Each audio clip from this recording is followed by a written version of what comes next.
Have you ever dreamed of starting your own podcast? Well, you can.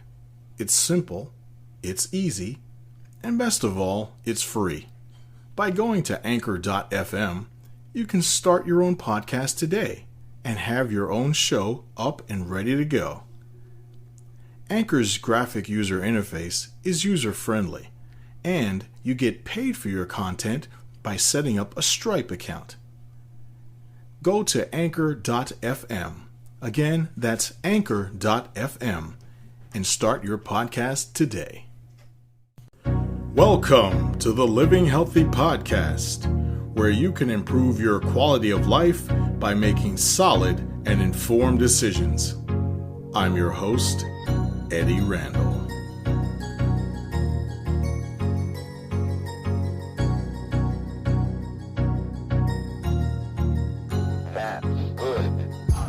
Happy Easter, everyone, and welcome to another episode of the Living Healthy Podcast. Virtual healthcare is here, and by the looks of things, it appears that it's here to stay. The COVID-19 pandemic has changed the world, and the world has changed with it. Virtual appointments, or telehealth appointments, are now a part of our normal lives. In light of this adaptation, I've decided to dive into it to explore this newfound element of health. If there are questions or information that people want to know about regarding virtual healthcare, I'm presenting this podcast to you as a way to cover some of that information. So grab some coffee or your favorite snack, sit back, relax, and enjoy the podcast. Technology. Technology is advancing at an exponential rate. People who are born into the current generation don't know what life was ever like without the internet. The last 20 plus years have given us access to information and the world at a rate that has never been seen before in history.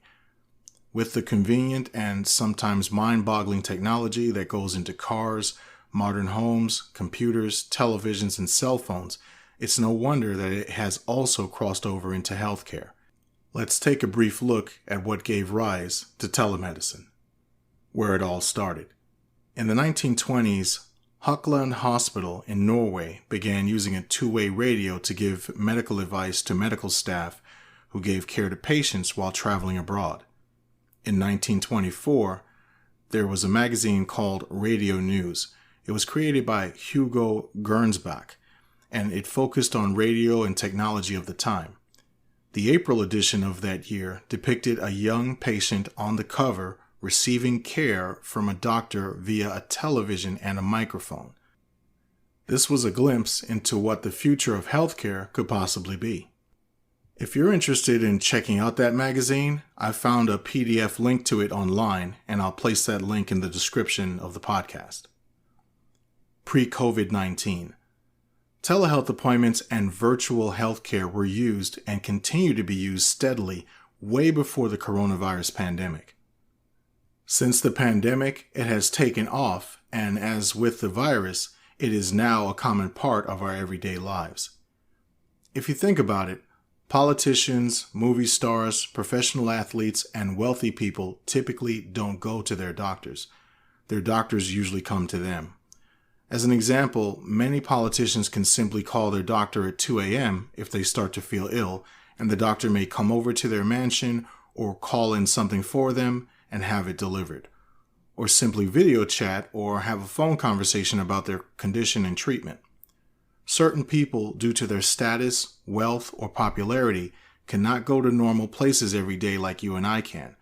A certain status can be a curse and also a blessing.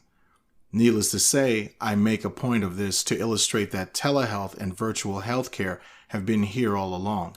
It has just now taken off since COVID-19 began infecting people all around the world. The rise of virtual healthcare. Virtual healthcare is gaining more and more popularity. At first, many were reticent, but in lieu of exposing themselves to those who were sick, they waned and welcomed the option. Others saw a great convenience and an opportunity to get more things done in the day. Yet others just welcome it because they may be lazy and feel it not necessary to put the time and effort into something they feel is unnecessary, like going to their doctor's office. I'm not talking bad about anyone when I say this, as there are all kinds of people out there that have their own particular reasons for welcoming virtual health. I am objectively mentioning multiple viewpoints as I have discussed these viewpoints with patients. Technology has given us all more access and convenience within the healthcare process.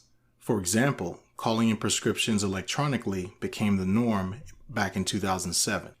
If it has not been a considerable amount of years since the last time you saw your doctor and you ran out of a script, you can simply call your doctor's office and have the script renewed electronically and pick it up at the pharmacy of your choice. The same can be said for radiology orders, referrals, and office notes among doctors with mutual patients. Not to mention with the use of electronic medical record programs that are shared among hospitals, doctors' offices, and standalone providers. They use these programs to share patients' medical records. This makes the referral process and treatment plan implementation that much easier as everything is accessible electronically. And I will just mention this. For those that worry about having information stolen or hacked, although no system is 100% foolproof, you'd be amazed at the level of security and encryption that health organizations put into keeping all of our information safe. Technology has also given us the ability to make healthcare choices. For example, most people just go with the insurance that their employer offers them, which is fine. Then they may put their parent or parents, spouse, or children on the insurance plan. Well, people can also shop around for their health insurance, much like shopping around for car insurance and homeowners insurance. You're able to compare rates and out-of-pocket costs like copays and hospitalization costs. Then you can obviously select the one that best suits your budget and health. This is especially important to those with pre-existing conditions. Some health insurance companies will even pay you in one way or another for staying healthy or not smoking. Also, discounts to gym memberships and other incentives make it appealing to those who seek coverage. There are even HSA and FSA accounts that are tax-free and allow you to save up money for a health emergency. On top of this, you can shop around for procedures. You can shop around for pricing on medical testing like MRIs and CT scans. You can shop for procedures like colonoscopies, surgical interventions, and even surgical procedures like lithotripsy, aka kidney stone removal. You have to do some research on the procedure or test that you're looking to get. You'll also need the medical code, namely the CPT or ICD codes. The CPT codes stands for current procedural terminology and refers to the treatment that you're given. The ICD code stands for the International Classification of Disease, and it refers to the medical condition that the treatment is aiming to resolve. I'm going to put some links in the description of the podcast if you'd like to learn about shopping for healthcare. This is very important as some doctors, hospitals, and insurance companies keep the prices to themselves and determine what the cost should be and just expect you to pay them and will just send you a bill. COVID has really put some in a bind as some who, thank God, have survived have unfortunately been hit with exorbitant hospital bills, some ranging in the hundreds of thousands depending on the treatment given. Some situations could not be helped as some had to receive ICU treatment, and when it comes to saving your life, price is usually the last thing someone's thinking about. Unfortunately, some insurance companies are hoping for situations just like that. However, shopping around, as I mentioned, is thankfully an option. Technology has opened the world to us, a world that has always been there. Even now, there are apps out there where you can arrange your office visits. You can stay up on your health care and prescriptions and upcoming appointments. You can even search specifically for doctors who take your insurance plans as well. These things have latently established themselves in our daily lives and will continue to do so as time goes on. It only makes sense as we are connected to the internet 24 hours a day and our lives are literally online. Why not utilize technology to make healthcare more accessible and more convenient? What does a virtual visit entail? Virtual appointments essentially work as the video conferencing that has become commonplace since the coronavirus pandemic. The appointments often involve the use of a home computer and camera or a smartphone with a camera. In some instances, the doctor will simply call the patient for the appointment. This can be done in certain situations where the law will allow and to the convenience of some elderly individuals who do not have access to a PC, camera, or smartphone. Depending on the insurance company and/or the laws of the state you live in, you may have to actually be present in the state even if it's going to be a virtual appointment. You'll have to check with your insurance company for detailed rules regarding this. As soon as you are clear on the rules and set up your virtual appointment, I recommend writing down any questions or updates that you wish to share with your doctor and have them next to you. A link for the appointment is usually sent to the patient's email or via text message in order to gain access to the appointment. Once they click on the link, they can be checked in by a nurse, and then a doctor will come on afterwards to initiate the appointment. As far as vitals, your doctor will ask for your temperature, weight, and blood pressure. These are things that can be easily gathered by almost all patients, as a thermometer, scale, and blood pressure machine are commonplace in homes today. They're as common as aspirin in the medicine cabinet. Labs and imaging such as X-rays and CT scans can all be reviewed at the same time of the appointment, just as long as they were ordered and completed and sent to the doctor beforehand. Updates and recommendations are given just as they would be in person. Medications can be increased, decreased, or changed just as if the patient were there at the office. There would essentially be no change in the appointment other than it would be in the comfort of your home. As I mentioned, no change. That may mean you would wait, or probably wait, as long as you would if you were at the office, in the waiting room, and in the exam room. Some waiting times can vary depending on the size of the practice and unforeseen circumstances. As I said, the waiting time can be the same. The benefit is you get to wait in an atmosphere that's your own home. Nothing could be more comfortable than that. There will be certain situations where you'll have to be seen in person, but that depends on the type of doctor you see and the overall condition that you have. Convenience. The convenience is profound, as you don't have to drive to the appointment, so you'll be able to save on wear and tear on your vehicle and also on gas. That is especially important as gas prices have currently skyrocketed. Since the appointment is virtual, you can have it at any location just as long as you are not actively driving. You can use your phone to have the appointment. Some are wondering about copays and insurance and records. You can be billed by your doctor's practice or pay the copay at check-in virtually. Insurance and records can be uploaded by the by the practice's record system that they give you access to, or this information can be sent by the referring doctor or testing facility. This convenience can also eliminate what is called white coat syndrome. For those who are unfamiliar with this is where your blood pressure can be higher than normal if in the presence of your doctor. Some think that it's due to the white lab coat that doctors wear.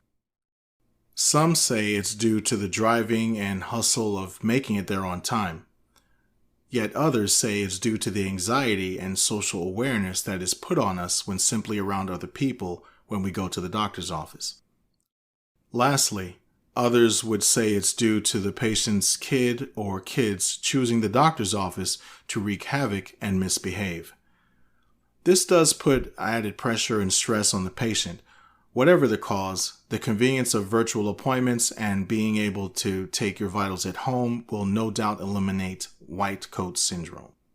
This convenience will also cause more people to go to their doctor, or at least not give them the excuse not to go. It'll also allow them to make time for their health. Some people who are career-driven, which is absolutely fine, but being so consumed with career and achievement, health may sometimes take a backseat. Speaking as a man, I can say that the stereotype is true. The majority of men do tend to put off going to the doctor. It can be out of fear or the reason I just mentioned. virtual appointments make seeing your doctor possible even with a busy life. I wanted to take a moment to say thank you for supporting the podcast. The Living Healthy podcast is listed on many platforms, including Anchor, Amazon Music, iHeartRadio, Google Podcasts, Spotify, Bullhorn, and many others. You can follow me on Twitter, Instagram, and Pinterest. And don't forget to check out the Living Healthy podcast channel on YouTube. Also, if you have any questions or would like me to discuss a particular topic, or you'd like to be a guest on the show, please contact me at livinghealthy@gmail.com. Older adults. Some raise the argument that virtual healthcare is not appropriate or in some cases fair for elderly patients. However, some seniors have been using virtual reality games and simulations for the last 6 years or so. It gives some seniors the access, experience, and enjoyment of activities that they no longer are able to do. These are not just games, but simulations of doing different activities. Seniors can go virtual fishing, traveling to different locations, driving, cycling, etc. So the concept of seniors in technology and virtual healthcare is nothing new. The pros of seniors and virtual healthcare goes further, as they can have access to their doctor without the worry of having to get there. Virtual appointments for seniors, as with the public, is more mainstream now.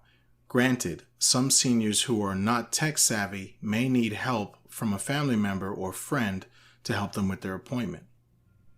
As most seniors now have smartphones and may have become acclimated to online banking, using a smartphone or computer may not be that difficult.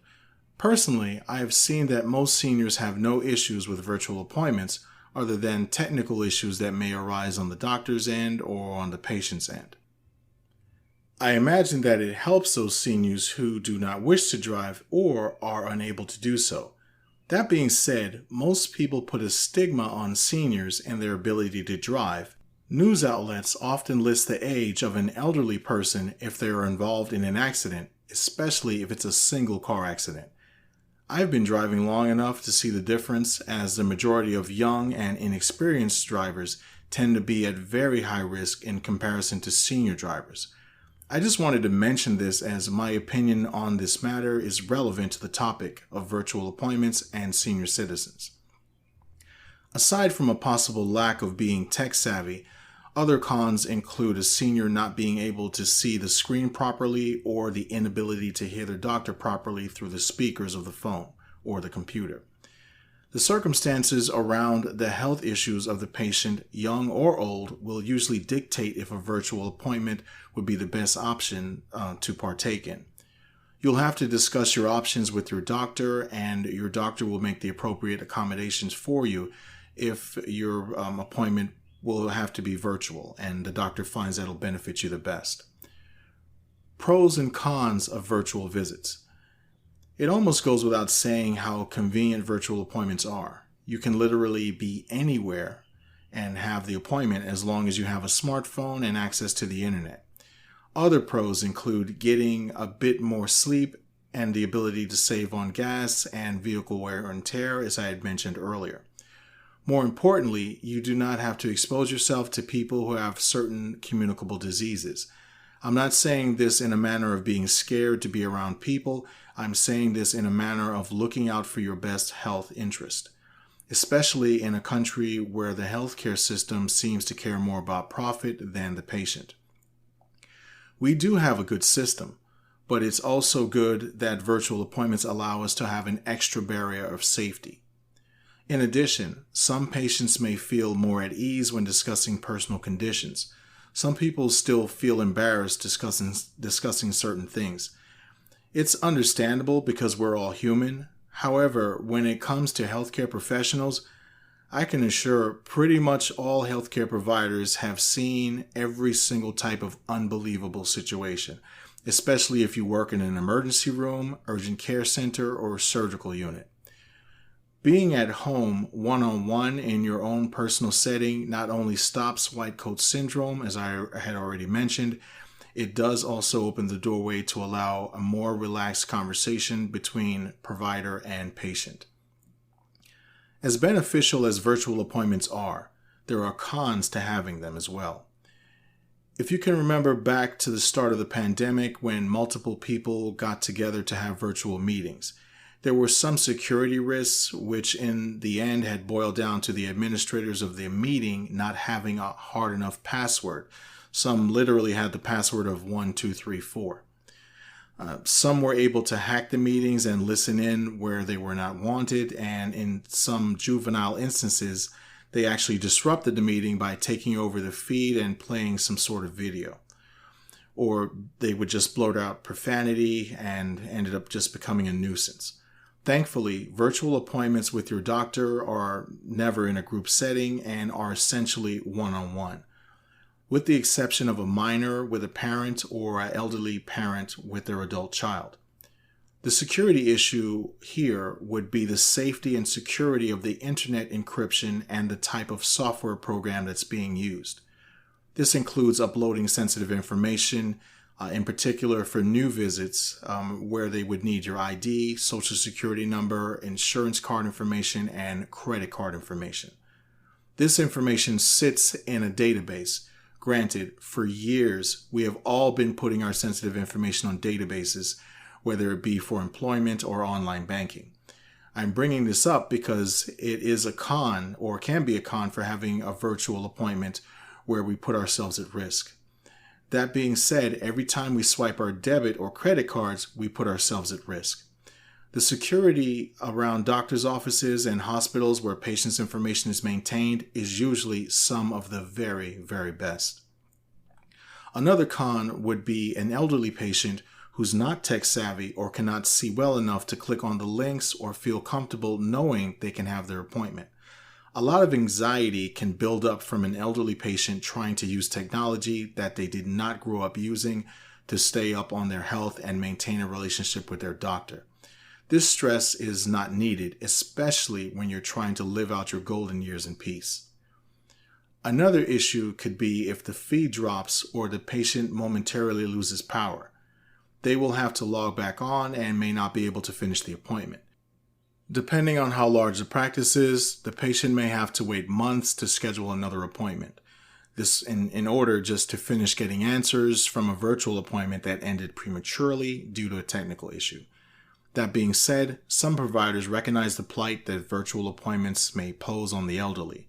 With a gracious and caring heart, he or she will usually pick up the phone and simply call the patient to complete the appointment.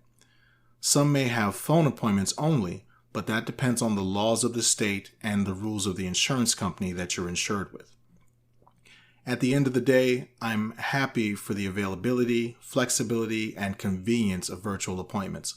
Unfortunately, a lot of lives were lost in the wake of the pandemic, but on the bright side, it gave patients, especially those in high-risk groups, the ability to meet with their doctors virtually. Virtual appointments are now a major part of our culture. Preparation and common sense. It's always good to run a virus scan on your PC to make sure that there are no unknown programs, and this is especially important in preparation for your virtual visit. Also, it's a good idea to make sure that all wires are connected properly and that your camera is working. Most times, the link will be sent to your email, so make sure that you do get it and check your spam or your junk folder. Virus scan programs are also available for your phone. Make sure your phone is fully charged the night before your appointment. Make sure that the atmosphere is quiet and that you would be alone. Most people have their appointments in their home office or their den, and in some cases their bedroom. That's where their PC will most likely be, along with books, awards, collectibles, and memorabilia.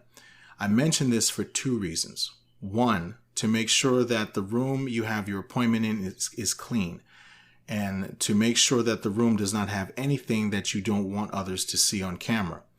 As an example, if you are a history nut and you love to collect World War II memorabilia, if you have certain imagery or books or collectibles in the background that people see, they may form an opinion of you that is further from the truth. Especially if you live with other people, you should just make sure that there's nothing laying around that you don't want others to see. Everyone can vouch for the fact that virtual meetings have given us insight into the lives of people. From watching the news during the pandemic, we were able to see inside some broadcasters' homes.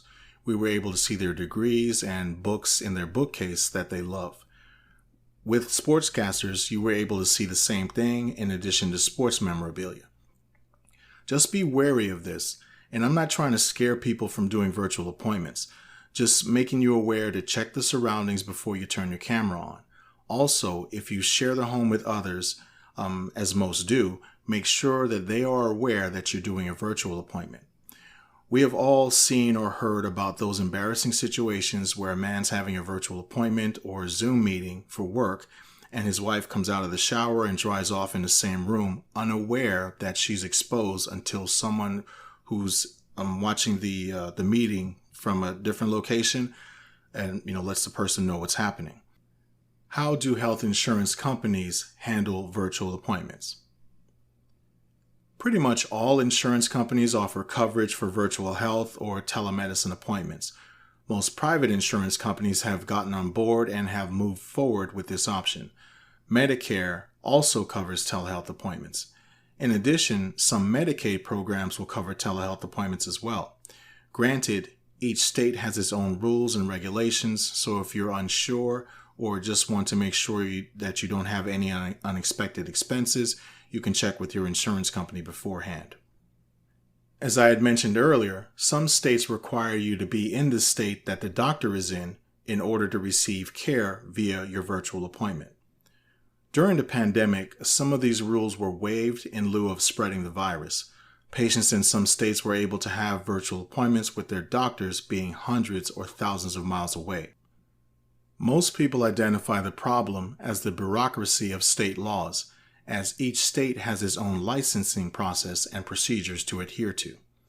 If you practice medicine in New York, you cannot simply practice medicine under the same license in Texas. Typically, telehealth visits are cheaper than in person as far as the insurance goes. That being said, insurance companies are not in the business to lose money. So to compensate, some insurance carriers may try to make up the difference in other areas. The future of telehealth. Pandemic or not, telehealth appointments are not going anywhere. They are now a normal part of life. Two of the biggest problems in the United States in regard to healthcare have always been accessibility and prevention. In regard to accessibility, virtual appointments give people more access to their doctors. As an example, those who are in assisted living facilities or nursing homes don't have to worry about transportation. Normally, appointments are scheduled in groups at certain times and they are transported to the doctor for the appointment. Now in telehealth, a nurse or dedicated staff member can assist the patient or conduct the appointment from the facility. People with busy lives can have their doctor's appointment at a location usually within their state. They can be on their lunch break at work or in their car at the school parking lot waiting to pick up the kids. The convenience of telehealth appointments are unparalleled. In addition to the links I mentioned earlier, I've listed a few more links in the description of the podcast that have some additional information on virtual healthcare. The links include the websites and phone numbers for Medicare and Medicaid to find out what is covered and what is not. Please feel free to check those out and share them if you like. If you have private insurance, you need to contact the insurance provider for specifics. That's going to do it for this podcast. Before I go, I wanted to mention that the official Living Healthy podcast store is now available. Check out the latest merchandise. The link is in the description of the podcast. I want to thank you for listening. Thank you for your support, and I'll see you next time.